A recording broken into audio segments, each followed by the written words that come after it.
आशिया किस बात पे हंस रहे हो? दी देखें जानवरों को बच्चे कैसे पत्थर मारे और इनके गले में रस्सी डाल के कैसे खींच रहे हैं। ये देखें जानवर किस तरह भागे, बच्चे कितने एंजॉय कर रहे हैं।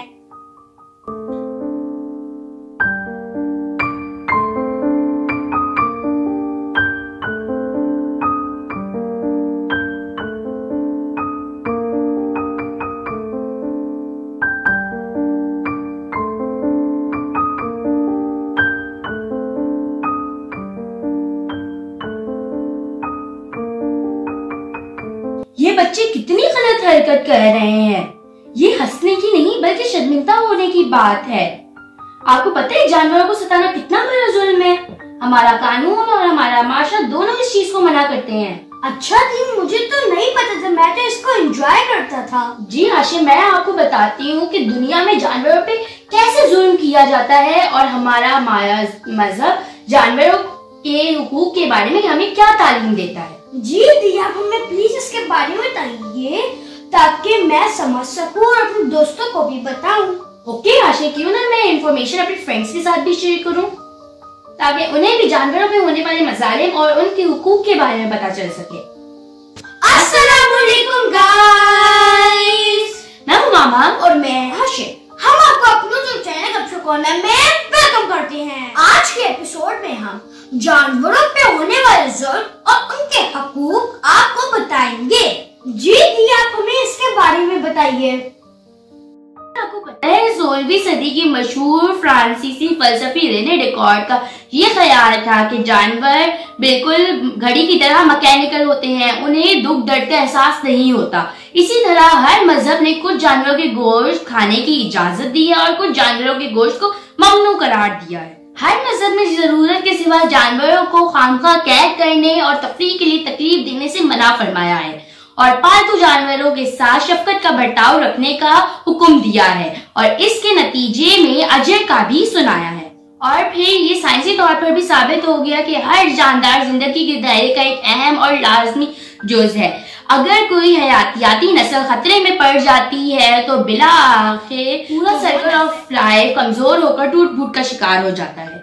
इसका एक सबूत ये भी है कि यूरोप में क्रिश्चियंस बिल्ली को शैतान का रूप देकर उसे जला दिया करते थे, जिसके नतीजे में बिल्लियों की तादाद कम होती गई और चूहों की तादाद बढ़ गई, जिसका खुमियाजा उन्होंने 14वीं सदी से लेकर 17वीं सदी तक ताउन की शक्ल में भुगता, जिससे उनकी 1/3 आबादी खत्म हो गई। उसके बाद यूरोप में किसी ने बिल्ली को शैतान की खाला नहीं कहा। यूरोप में वाकई होता था? जी हाशिर, यूरोप रोमन बादशाह अवाम की तवज्जो अपनी नाअहली और रोजमर्रा के मसाइल से हटाने के लिए उन्हें जानवरों की लड़ाई में मसरूफ रखा करते थे।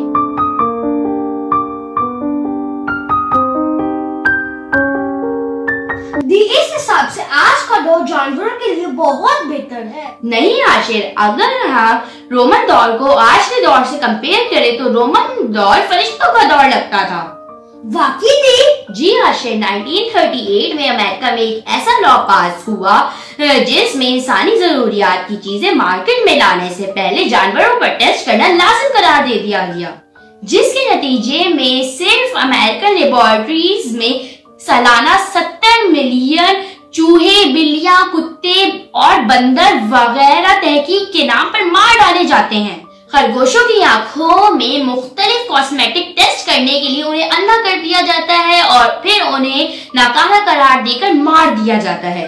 ये तो बहुत जुल्म की बात है।